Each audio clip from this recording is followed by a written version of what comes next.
Assalamualaikum dan salam sejahtera. Anda bersama saya Mariam Zanari Ibrahim membawakan imbasan peristiwa sepanjang minggu lepas. Rangkuman mingguan dimulakan dengan Speaker Dewan Undangan Negeri Dun Sarawak Tan Sri Dato' Amar Muhammad Asfia Awang Nasar menghadiri mesyuarat Majlis Raja-Raja ke-261 di Istana Negara bagi mewakili Tuan Yang Terutama TYT yang di-Pertuan Negeri Sarawak Tun Pehin Sri Abdul Taib Mahmud. Turut mengiringi beliau ialah Timbalan Premier Sarawak Dato' Amar Awang Tengah Ali Hassan. Mesyuarat 2 hari bermula Rabu itu telah melibatkan keberangkatan semua duli Yang Maha Mulia Raja-Raja Melayu kecuali Kelantan dan Perlis dengan dipengerusikan oleh Sultan Selangor Sultan Sharafuddin Idris Shah. Imbasan seterusnya, Bandar Miri dikenal pasti sebagai hub gas terbaru selepas Bintulu dan Samalaju yang akan menyediakan akses bekalan gas mampu milik boleh dipercayai dan tenaga bersih kepada seluruh negeri selari dengan Pelan Hala 7 Gas SGR Sarawak. Premier Sarawak Datuk Patinggi Tan Sri Dr. Abang Abdul Rahman Zuhari Tun Datuk Bongopeng berkata, ke arah itu Petroleum Sarawak Berhad Petros akan melabur sebanyak 2 bilion ringgit untuk membangunkan loji kuasa turbin gas kitaran gabungan CCGT dengan tenaga 400 megawatt yang akan menggerakkan Bandar Miri dengan gas asli yang berpatutan, boleh dipercayai dan lebih bersih.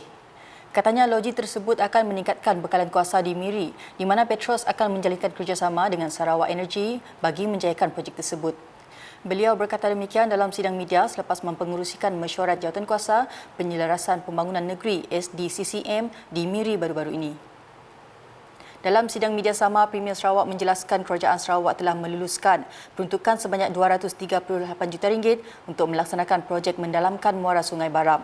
Menurut beliau, kerajaan Sarawak akan melihat kepada sungai-sungai di Shanghai, China, Rotterdam, Belanda, Adelaide, Australia dan Kuala Belait di Brunei Darussalam sebagai model untuk melaksanakan projek tersebut.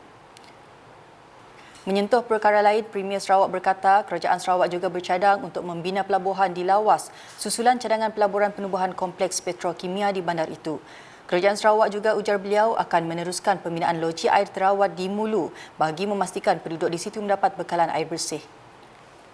Sementara itu, kerajaan Sarawak menekankan 3 dasar strategi pembangunan pasca COVID-19 PCDS 2030 iaitu kemakmuran ekonomi, kerangkuman sosial dan kelestarian alam sekitar. Premier Sarawak Datuk Patinggi Tan Sri Dr. Abang Abdul Rahman Zuhari Tun Datuk Bongopeng berkata, selain penekanan terhadap 3 perkara itu, kerajaan Sarawak turut memberi komitmen dalam usaha menghasilkan pelajar yang berilmu tinggi. Beliau berkata demikian ketika berucap dalam majlis penutupan Pesta Sukan Antaya Yayasan Negeri Se-Malaysia Pesaya ke-14 Sarawak di Pusat Konvensyen Borneo Kuching baru-baru ini. Jelasnya lagi, Yayasan Sarawak telah diarahkan untuk menyediakan tenaga kerja selain daripada universiti awam seperti Universiti Malaysia Sarawak UNIMAS, Universiti Teknologi Mara UiTM dan Universiti Putra Malaysia UPM yang ada di Sarawak, tetapi Sarawak juga mewujudkan universiti yang dibiayai oleh kerajaan Sarawak. Tambahnya lagi, Sarawak juga mewujudkan kampus Sarawak sendiri yang merupakan aset Yayasan Sarawak seperti Universiti Teknologi Sarawak UTS Sibu, College University ICATS dan Pusat Kecemerlangan Teknikal Sarawak Sentex. Beralih ke rangkuman berikutnya, peruntukan 100 juta ringgit yang disalurkan kepada unit hal ehwal agama lain Unifor pada tahun ini antara lain bakal memberi fokus dalam usaha membantu untuk membaik pulih sekolah-sekolah mubalik di kawasan luar bandar. Premier Sarawak Datuk Patinggi Tan Sri Dr. Abang Abdul Rahman Zuhari Tun Datuk Bongopeng berkata, selain untuk sekolah mubalik, peruntukan yang disalurkan itu juga bakal dimanfaatkan oleh sekolah-sekolah Cina.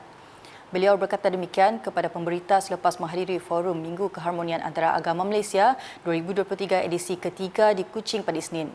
Datuk Patinggi Tan Sri Abang Zuhari menambah, peruntukan itu juga akan diagih lebih cepat berbanding peruntukan daripada Kementerian Pendidikan Malaysia yang mengambil masa yang agak lama. Paparan imbasan mingguan diteruskan dengan rangkuman mengenai kunjungan Presiden Republik Persekutuan Jerman, Dr. Frank-Walter Steinmeier selama sehari ke Sarawak.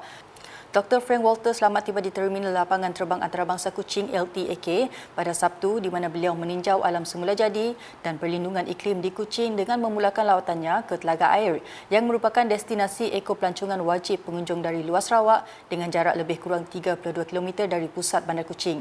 Seterusnya, beliau melawat ke Pusat Pemeliharaan Hidupan Liar Semenggoh yang sinonim dengan pemeliharaan orangutan terletak 24 km di sebelah selatan Kuching sebelum berlepas pulang ke Berlin pada sebelah petang.